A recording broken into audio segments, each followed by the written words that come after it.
Hello and welcome to a Star Citizen roadmap to completion. The persistent universe has many features left to be completed before it can be considered a feature complete beta or, anything towards an MMO. There are also a load of other features that CIG want to continue after release. I'm sure they're going to be improving their game for many years, adding more and more features after the current sort of high level plan and all the other features that they currently got in mind are put in. But for the focus of this video, we're going to briefly go over what features have been talked about, ones thought to be core to the game, and that are going to appear on the roadmap or are mechanics that are needed in the game, basically. I also want to say there's a bit of a difference between the game being finished and it being live or having permanent progression. You can have a game with permanent progression well before it's fully finished or fully feature complete. Obviously, general balance for everything, bugs being fixed, all the ships being complete is a given for the game being considered complete. I've recently done a video on all of those concept ships and all the ships that CIG have got left to finish that we know about.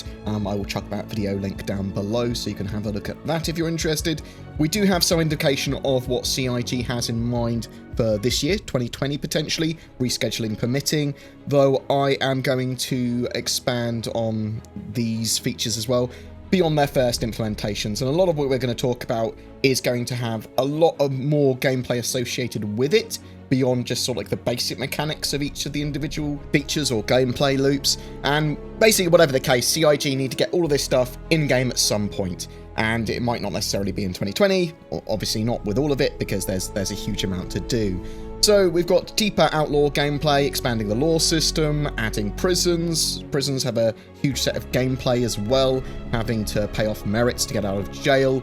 There's going to be the ability for you to mine under the prison complex to earn merits even faster, or you can even lease gear in prison with those merits to mine more effectively, or you can use that equipment to try and escape.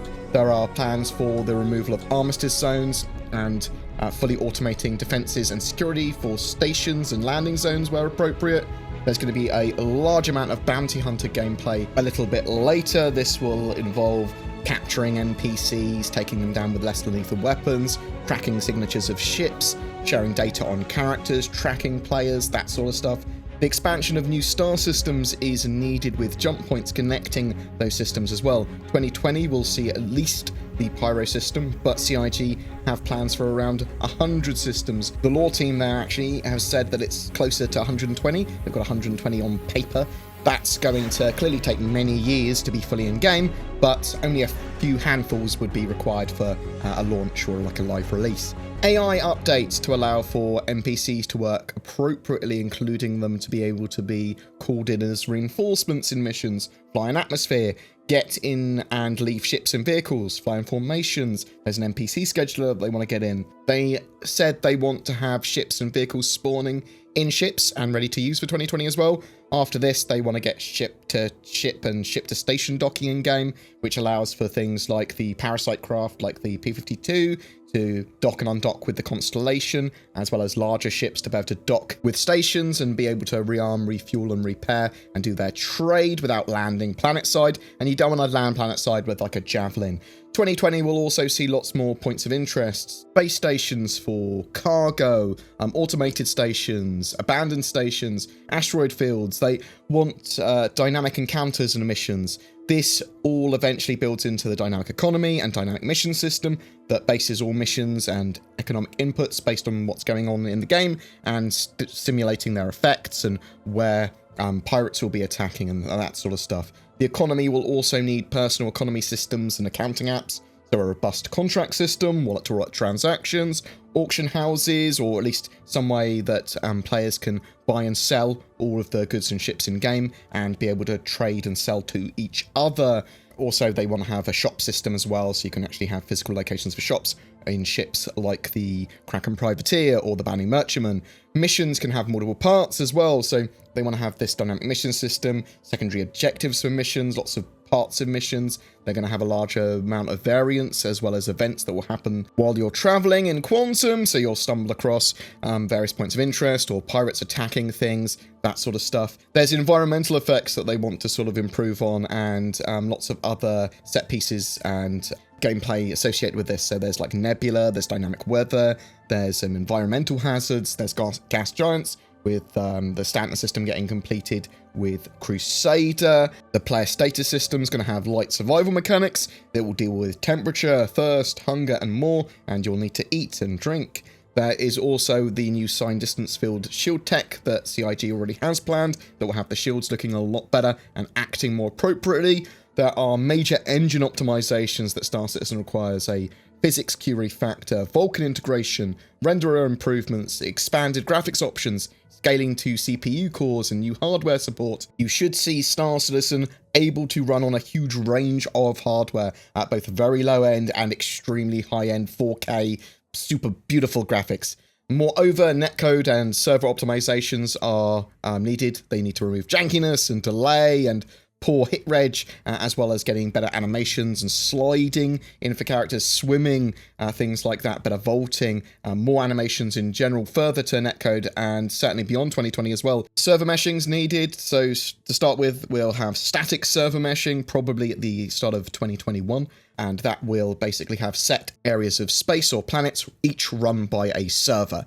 But then, after that, we then have dynamic server meshing, allowing for something as small as a room or any object container to, based on population, actually be spun up and down as a server dynamically. And the idea here is that the servers that are all involved in these processes can seamlessly hand over data to each other. So you can have everyone effectively or potentially on the same mega server, or stitched together with lots of servers just handing data over to each other real-time and seamlessly. We should have platform persistence in the very near future, meaning that CIG can choose when to reset databases more readily, so it's likely the alpha UC and purchases will persist between patches. Something else that CIG is working on in 2020 is full persistence and the item cache, which will track items and entities' locations and save them between sessions, so you could hide a cache of loot or gear or something somewhere and come back for it later.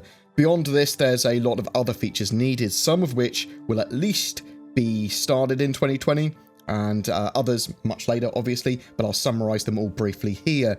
Obviously, we need a finalized flight model. That's incredibly important. This leads on to balance for dogfighting, ship combat, atmospheric flight, and both PvE and PvP gameplay at large. Cargo updates. These are needed to allow for cargo to be moved by hand, allowing for piracy to sort of like be more sensible.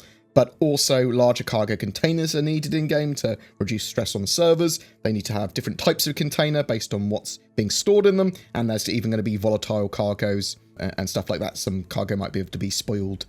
We also need an expanded smuggling and NPC behavior system at some point that includes cargo updates as well.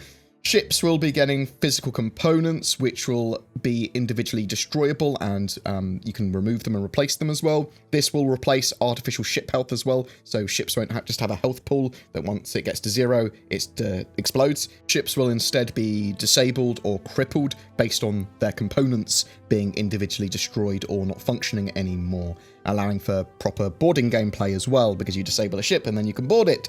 Subcomponents are also a feature of this, so this is additional customization of your ship components by putting in little subcomponents and moving them around. Some components, like capital-sized actual components, will require specialist facilities to change them over.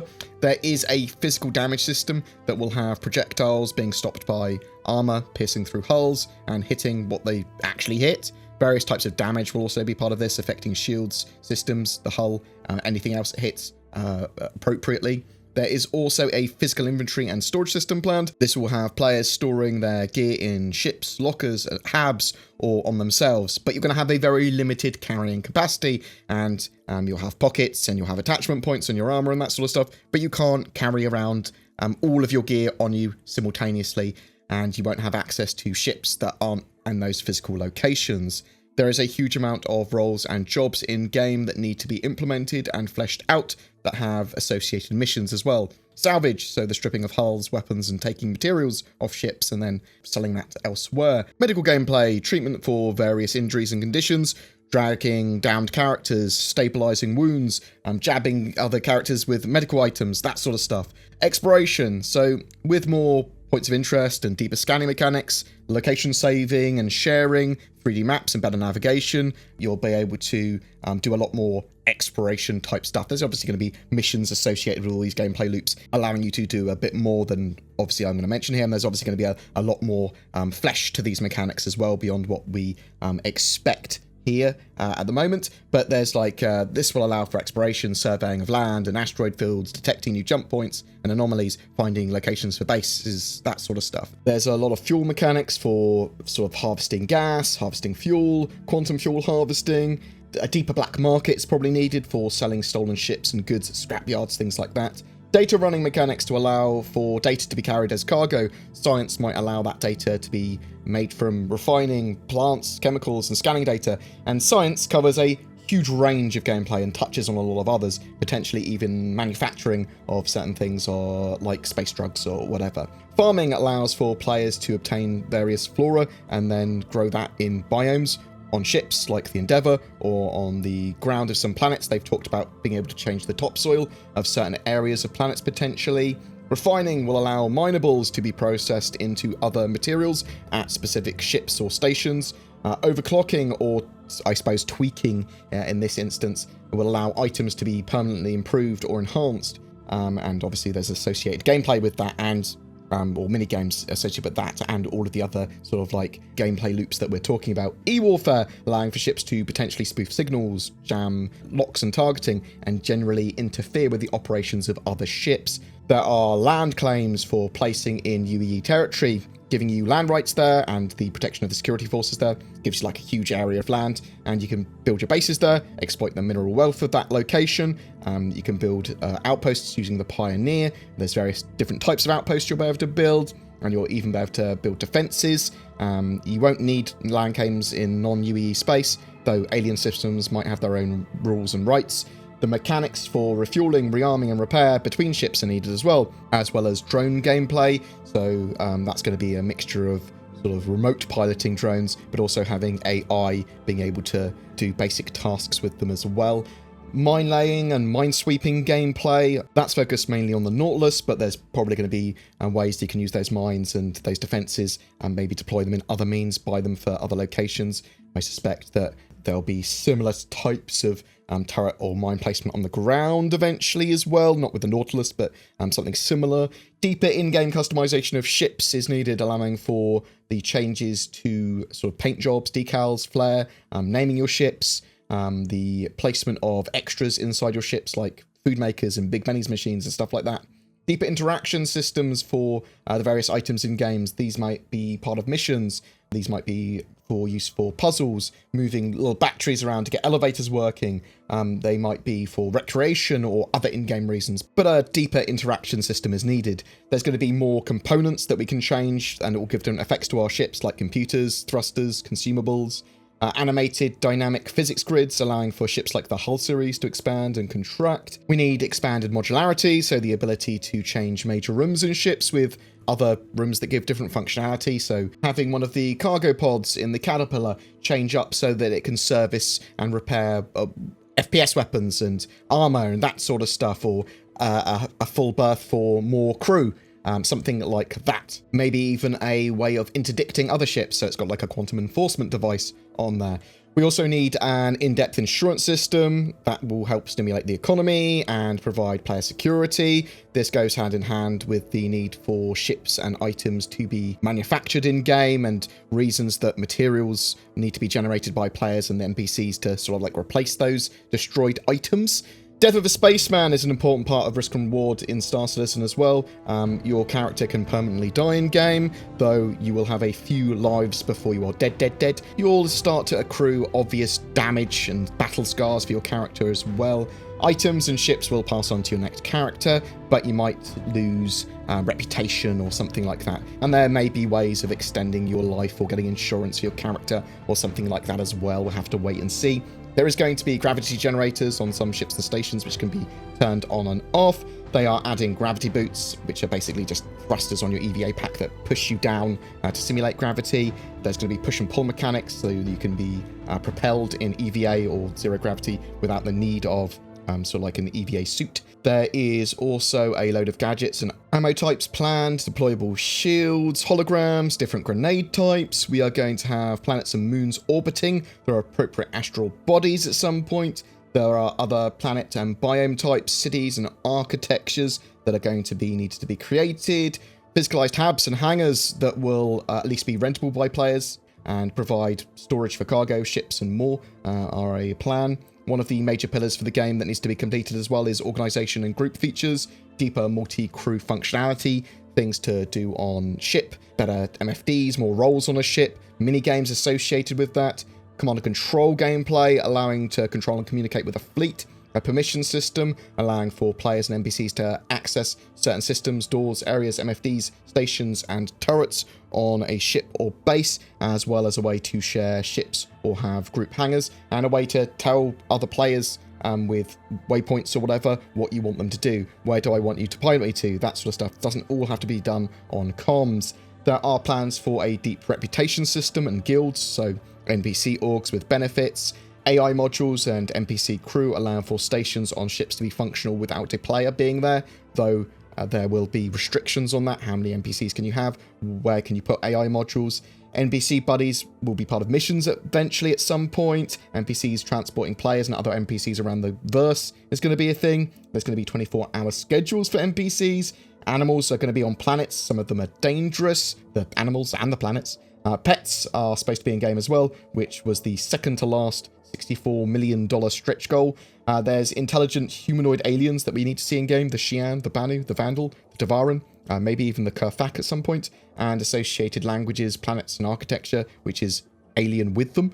Once we have a larger portion of this gameplay, we should then start to see no more resets and permanent progression coming, with the game then switching over to UEC rather than Alpha UEC. That is expected to mark the final reset once they move over to UEC, because that will be persistent on their sort of like your main account, and people were able to buy UEC for use in game.